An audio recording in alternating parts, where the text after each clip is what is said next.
បានលោកនាងជាទីមេត្រីខ្ញុំព្រឹកនេះនឹងផ្ដល់នៅសារខ្លះៗដល់បងប្អូនប្រិយមិត្តទាំងឡាយដែលអ្នកលេងបណ្ដាញសង្គម Facebook ទូទៅបាទជាពិសេសគឺយើងជាប្រជាពលរដ្ឋសាមញ្ញដែលត្រូវគួរយល់ដឹងថាអ្វីគួរចែករំលែកនិងអ្វីដែលមិនគួរចែករំលែកបាទតកតងនឹង4ចំណុចឬក៏ច្រើនជាងនឹងដែលខ្ញុំបានចែករំលែកទៅលើទំព័រpage របស់ខ្ញុំកាលពីយប់មិញហើយក៏ឃើញថាបងប្អូនមានការchia sẻរំលែកខ្លះៗដែរណា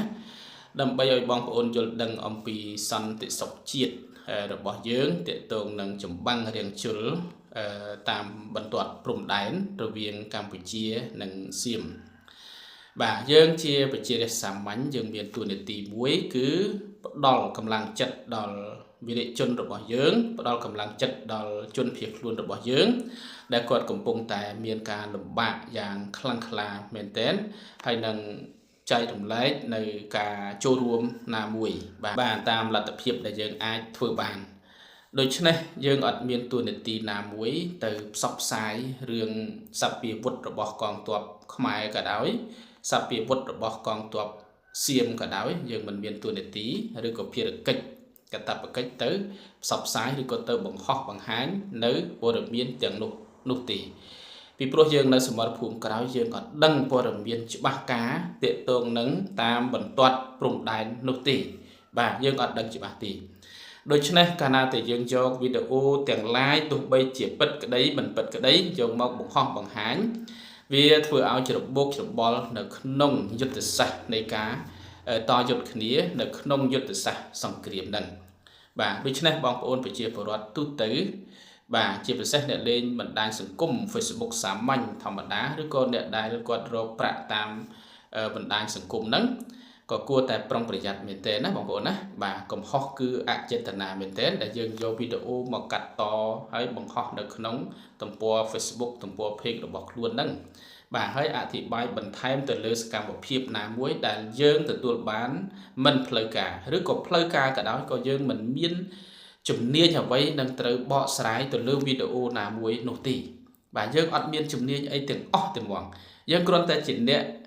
ផលិតវីដេអូដើម្បីរកថវិកាតាមបណ្ដាញសង្គមហើយយើងមានជំនាញអីទៅមកបកស្រាយទៅលើព័ត៌មាននៃជាតិទៅលើព័ត៌មានអន្តរជាតិទៅលើព័ត៌មានសង្គ្រាមយើងអត់មានទាល់តែសោះបាទអត់មានជំនាញទាល់តែសោះហើយអាជ្ញាធរមានសមត្ថកិច្ចអ្នកជំនាញទាំងឡាយគាត់បានហាមប្រាមច្រើនហើយ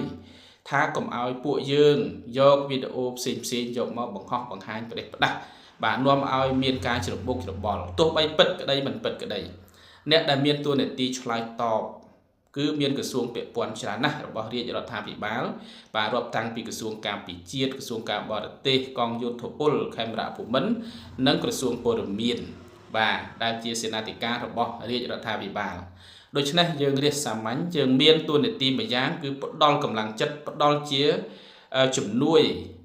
ណាគុតផ្គង់ណាមួយទៅតាមលទ្ធភាពដែលយើងធ្វើបានបាទលើកឡើងតែគេជំនាញបើសិនជាយើងមិនជំនាញកុំធ្វើឲ្យសោះមានទោសមានកំហុសដោយអចេតនាបាទដែលយើងមកផ្សព្វផ្សាយព័ត៌មានទាក់ទងនឹងទីតាំងរបស់យោធាទាក់ទងនឹងសព្វាវុធរបស់យោធាទាក់ទងនឹងការស្លាប់របស់យោធាទាក់ទងការស្លាប់របស់ពលរដ្ឋខ្មែរយើងមួយចំនួនអីចឹងទៅអាហ្នឹងក៏យើងមិនមានតួនាទីអីមកផ្សព្វផ្សាយពីព្រោះយើងអត់ដឹងច្បាស់បាទនៅទីនេះខ្ញុំក៏មាន